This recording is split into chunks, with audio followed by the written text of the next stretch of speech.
Voilà, le budget automobile, on en parle aujourd'hui avec notre expert en la matière, Maître Paul-Arnaud Écou. C'est un sujet important, c'est vrai qu'on aime parler de tout ce que nous avons sur nos routes, comment entretenir nos routes et tous nos chaussées, nos trottoirs, mais aujourd'hui on va parler de l'engin, du véhicule, du budget automobile.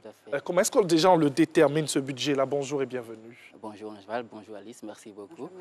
Parler du budget automobile aussi nous permet de faire quand même une petite incursion dans le monde juridique, c'est aussi du droit routier, ce n'est pas purement de la finance, ce n'est pas de la technique pure. Le budget automobile va être l'ensemble de ces dépenses-là liées à l'acquisition, à l'achat de la voiture ou à la location de la voiture et à la mise en circulation, puisque pour que la voiture demeure en circulation, certaines obligations incombent au conducteur, notamment l'obligation d'assurance, l'obligation de vignettes. Mais cette somme de dépenses-là, pour nous, constitue un budget automobile.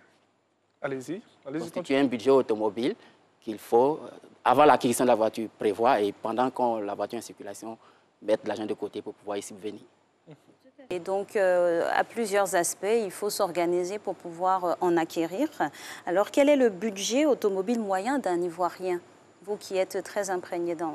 Vous le dites bien, aujourd'hui, le véhicule n'est plus un luxe, c'est une nécessité. Mais comme on dit, malheureusement, naquit un véhicule qui peut, si tu le veux. Ah ouais. On n'a peut-être pas d'études en tant que telles sur le budget, mais les statistiques, les études économiques démontrent que la moyenne des Ivoiriens dépense entre 15 et 20% de leurs revenus annuels dans le budget de transport et de mobilité, et par conséquent dans le budget automobile. Et ce budget-là, il varie en fonction du type de véhicule qu'on va acquérir, en fonction du mode de conduite qu'on va prendre et surtout en fonction du mode de mobilité. Je vais dire, celui qui se déplace plus dans un cercle urbain et qui a plus tendance à utiliser ce qu'on appelle couramment les citadines, dont la consommation en dessous d'un certain seuil de vitesse est moins élevée, va avoir moins de dépenses à effectuer. Donc ce budget-là, qui dans l'ordre de 20% du budget de revenu annuel, va varier selon le type de véhicule et selon la capacité, selon les moyens, les modes de déplacement du conducteur. On peut quand même avoir une fourchette, ou bien une tranche quand on sait aujourd'hui qu'on n'a même pas, on n'utilise plus des voitures de moins de 5 ans et tout, les prix ont un peu flambé sur les parcs et tout.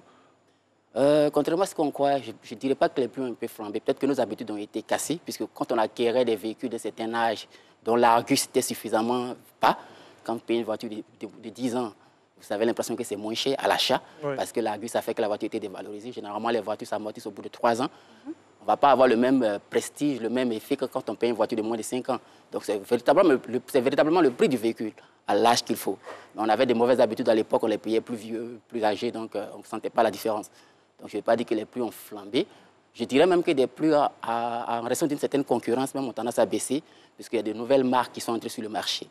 Et justement, comment vous analysez cette compétitivité entre les différents concessionnaires avec toutes les nouvelles marques que nous constatons ici sur le terrain? Elles viennent de partout, finalement. Oui, je pense qu'en Côte d'Ivoire, on a réussi à faire quelque chose avec des concessions auto qui marchent très bien. J'en parle parce que dans certains pays, j'étais surpris de voir que dans certains pays, quand on voulait acquérir un véhicule, on devait faire ses efforts soi-même pour la faire venir depuis l'Europe ou bien depuis l'usine. Chez nous, on a des concessionnaires qui sont très bien organisés, qui arrivent à vous fournir des véhicules, même de dernière génération à la demande. Les concessions, c'est des vendeurs agréés, des fois des distributeurs exclusifs d'une certaine marque, d'une certaine catégorie de véhicules, qui représentent sur le territoire national le constructeur dans tous ses droits et garanties. Donc cette compétition est ouverte parce qu'on a suffisamment de concessionnaires. C'est quand même une bonne chose pour nous. Il faut le dire, c'est une bonne chose pour nous. Et quant à la bourse, dans le prolongement de la question de Thierry, quant à la bourse, l'accessibilité aux différentes bourses ivoiriennes, est-ce que c'est facile?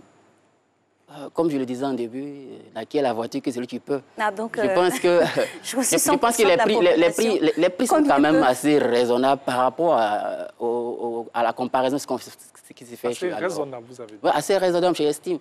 Moi, j'estime qu'aujourd'hui, on a des prix des véhicules qui varient entre 8 et 15 millions pour des citadines, qui sont quasi similaires à des prix pratiqués en Europe, malgré le coût de l'importation. Avec du full option? Avec le full option, c'est différent. Si vous voulez mettre des fauteuils en cuir en lieu de place de tissu, vous allez avoir des suppléments à payer. Mais je vais dire que pour le coût de la construction du véhicule qui est vendu sous d'autres cieux, les prix pratiqués par le concessionnaire sont assez abordables. Seulement, il va falloir tenir compte du mode d'acquisition de la voiture. Quand vous achetez une voiture cash, elle va avoir un prix différent que quand vous l'achetez avec un crédit direct ou quand vous l'acquérez avec un crédit bail. Donc, en fonction de ce mode de véhicule-là, on va sentir une légère augmentation, une légère fluctuation du prix.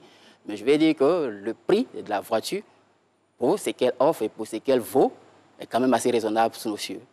C'est peut-être un avis personnel, mais j'estime que pour avoir comparé le prix d'une voiture, de la même voiture à Abidjan et le prix de la même voiture à Paris, j'estime qu'on n'est pas très loin de la marge.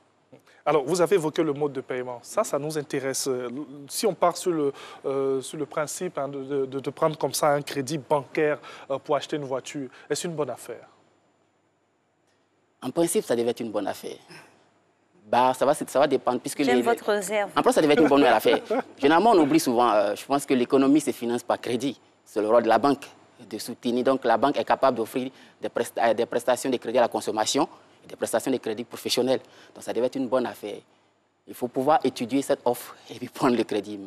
Et ce n'est pas toujours évident hein, de pouvoir économiser jusqu'à une dizaine de millions pour acquérir une voiture. Le rôle de la banque, c'est de véritablement faciliter l'acquisition du patrimoine automobile via des offres de crédit assez adaptées. On a un souci chez nous ici, c'est que des fois le taux de crédit, le taux d'intérêt, il est un peu plus élevé. Et donc ça force les règles du jeu. Parce que, bon, on a tendance à croire que les banquiers ne veulent pas prendre trop de risques. Ils vont vous demander d'avoir certains cautionnements, certains avals. Et puis, en fonction de votre risque, ils vont mettre un taux d'intérêt assez élevé. Mais il est plus intéressant, moi j'estime, d'acquérir sa voiture sur la base d'un crédit bancaire, parce qu'on a plus de marge de manœuvre que de débourser sec. Enfin, si on n'a pas les moyens, je le dis, mais si on a suffisamment de moyens, on s'en fout, mais de débourser directement 10 millions. Donc, la banque est censée accompagner l'automobiliste dans l'acquisition de sa voiture, dans le renouvellement même du parc auto. Mais de ce que vous êtes en train de nous dire, hein, on a une analyse vraiment large, hein, parce que finalement, le parc automobile de la Côte d'Ivoire est vraiment fourni et de plus en plus de voitures très rares. Ouais. Quand on sait qu'il faut peut-être s'arrimer à des banques, je crois que le fisc a de quoi à faire dans ce pays-là. La fiscalité des véhicules devait être aussi un élément à prendre en compte dans le budget. Aujourd'hui, on a eu la chance que tout a été cumulé avec la vignette, mais en fonction de certains modes de consommation. Par exemple, quand vous acquérez un véhicule à diesel, selon les législations, vous pourrez l'acquérir plus cher parce qu'il va y avoir des taxations plus élevées sur la consommation du carburant diesel. Donc la fiscalité aussi est un élément à prendre en compte dans la détermination du véhicule qu'on va prendre, le budget qu'on va payer. La vignette est plus élevée quand on a une grosse cylindrée, comme l'assurance va être plus élevée quand on a une grosse cylindrée également. Alors quand vous regardez, vous qui êtes expert en la matière, quand vous regardez Abidjan et tout, avec... C'est luxuriant. Tout ce que nous avons et tout... Abidjan a le goût des véhicules de luxe. Il y a même on espère qu'il faut faire aussi le cheminement derrière. Hein. Oui, parce que là, pour parler de... L'enrichissement, finalement... Enfin. Donc... Tant qu'il ne s'agit pas d'enrichissement illicite... Oui, tant qu'il s'agit. Mais c'est dommage que, parce que depuis un moment, on a eu des mauvais échos dans la presse, des circuits des véhicules de luxe volés. Et ça, c'est peut-être une invitation à nos automobilistes fans des véhicules de luxe. Il faut quand même faire un benchmarking pour voir le prix de la voiture à laquelle on acquiert. Bien sûr. Parce qu'à un moment donné, on va te rattraper tôt ou tard. Il y a tout un système de police internationale derrière pour rechercher les véhicules volés. C'est clair. Donc, quand vous achetez un véhicule de dernière génération à un prix que vous estimez un prix cadeau, il y a forcément un sous roche. Et souvent, il faut faire un tour même chez les mécanos et tout. On verra des véhicules de luxe, avec de grosses marques bien. Et puis, nos infrastructures ne sont pas forcément adaptées à ce rythme des véhicules. Vous prenez un véhicule de luxe qui est une grosse sportive, qui demande que vous sortez très souvent sur de longues distances de l'autoroute, alors que vous n'avez pas les moyens. Vous allez laisser mourir à petit feu le moteur. Vous êtes sur le Nangui à Brogoua. Voilà. Maintenant, bon, comme certains le disent, la voiture aussi, c'est une affaire de passion, c'est une affaire d'amour. Il y en a qui dorment dans les véhicules. C'est pour ça que je voulais vous demander à l'instant, véhicule à essence diesel ou bien voiture électrique et tout, et en fonction de toutes ces grosses marques que nous avons, vous qui voyez Abidjan, vous êtes expert en la matière, qu'est-ce qui est conseillé? Qu'elle soit citadine ou autre? À l'époque, c'est des pratiques. Généralement, on avait beaucoup tendance, surtout pour les transporteurs, de préférer les véhicules à diesel. Parce qu'à l'époque, il y avait un gap important sur le coût de carburant. Aujourd'hui, je vais dire, c'est quasiment le même prix. Et donc, c'est nul. Donc, le bénéfice qu'on faisait parce que le carburant diesel était moins coûteux a disparu. Et comme je l'ai rappelé tout à l'heure, à l'achat d'un véhicule neuf, un véhicule à diesel peut coûter légèrement plus cher parce qu'on a tendance à surtaxer le diesel qui est beaucoup plus polluant que l'essence. On a tendance aussi à surtaxer l'essence qui est beaucoup plus polluant que l'hybride et l'électrique. Donc, à l'achat, il peut coûter plus cher. À l'entretien aussi, il peut coûter plus cher parce que le diesel étant beaucoup plus polluant, il va falloir renouveler très régulièrement les filtres, les fluides, les éléments. Donc, ça peut coûter beaucoup plus cher. Il serait préférable d'utiliser des véhicules hybrides. Malheureusement, la technologie actuelle n'est pas forcément adaptée à la situation de conduite chez nous ici. Je ne pense pas que si on met en circulation une série de véhicules électriques, on soit suffisamment en mesure de pouvoir les faire fonctionner. Donc, en cet temps-là, je pense que les véhicules hybrides qui allient essence et moteur électrique sont quand même une bonne affaire pour les automobilistes ivoiriens. Très bien.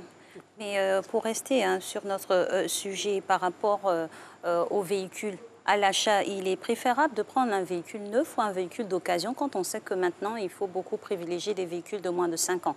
Bon, quand tu as acheté la voiture quand elle a 5 ans ou quand elle a 0 compteur, quel est le choix à privilégier? Le choix, bon, bien évidemment, tout le monde rêve de démarrer sa première expérience de conduite au volant d'une nouvelle voiture, d'une voiture neuve, sentir le de même du plastique encore sur les concessionnaires.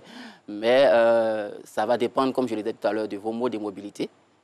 Parce que par moment, réaliser des économies sur des véhicules de moins de 5 ans, acheter chez des concessionnaires, parce que des concessionnaires ont mis en place, certains concessionnaires ont mis en place des possibilités de récupérer des véhicules reconditionnés et de les mettre en circulation. Donc, ça peut être une bonne affaire d'avoir un véhicule reconditionné, je veux dire remis en œuvre par le concessionnaire, dans le cas des procédures de crédit bail, qui coûterait moins cher et qui offrirait quasiment les mêmes performances que la voiture neuve.